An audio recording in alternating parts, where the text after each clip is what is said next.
Hi, I'm Alex from Health Benefits Associates, and today I'd like to answer a few questions our clients have had about this compliance verification form and the second page, the action required checklist. This was sent out from Prominence Health Plans to all of our groups renewing here upcoming, and these items will be required back before Prominence releases their renewal rates, and so their renewal offer is pending receiving these. This information is due before the action required date, and that's as I scroll down here. That action required date on this particular example is March 31st. You can see that this doesn't renew until July 1st, but the forms are required to be submitted well before that renewal date. I'm going to scroll down to the page where you can see the 5 items they need. The first two, so the first one, full-time equivalent worksheet. And the second one, the 2017 Small Group Compliance and Participation Form. I've created a video on these first two, how to complete these forms, and please see those videos. I will include a link in this video to those separate videos. The third, the most recent quarterly wage and tax report. What they're actually looking for here is the employer's quarterly contribution and wage report. I have an example here of the quarterly contribution and wage report. This is usually submitted to the employment division at the state of Nevada.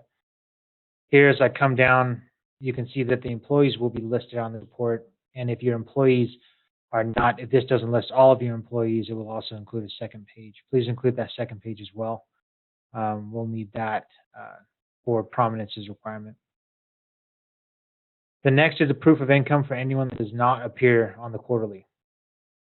What they're doing here, for anyone that's an owner or taking a draw from the company, they're not going to show up on the quarterly because quarterly is people that are paying taxes out of payroll.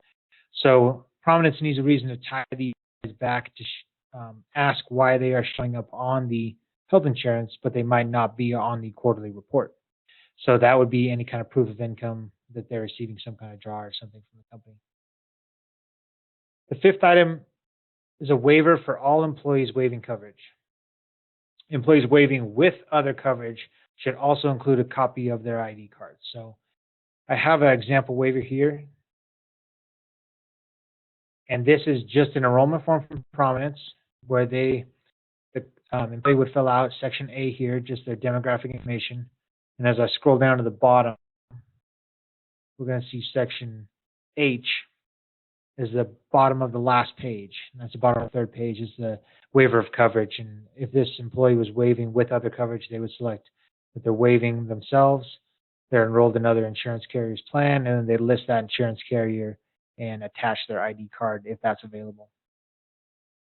Now let me move back to the action required checklist here. So these waivers will fall into 2 categories, those waiving with other coverage and those waiving without. As you can see on the first page of Prominence's form, their underwriting guidelines require 100% participation for groups with 2 to 3 eligible employees.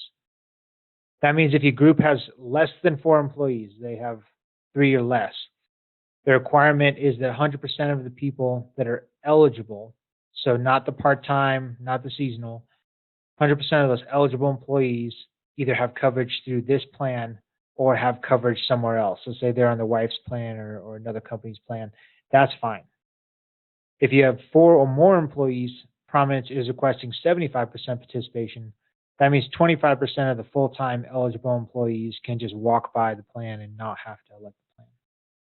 Once this is completed, please send this back into our office here at Health Benefits. We'd like to take a look at it before it's sent into Prominence to make sure that Prominence won't have any additional questions and to make sure that everything's completed correctly.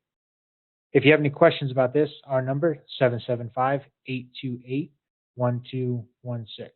Thank you so much.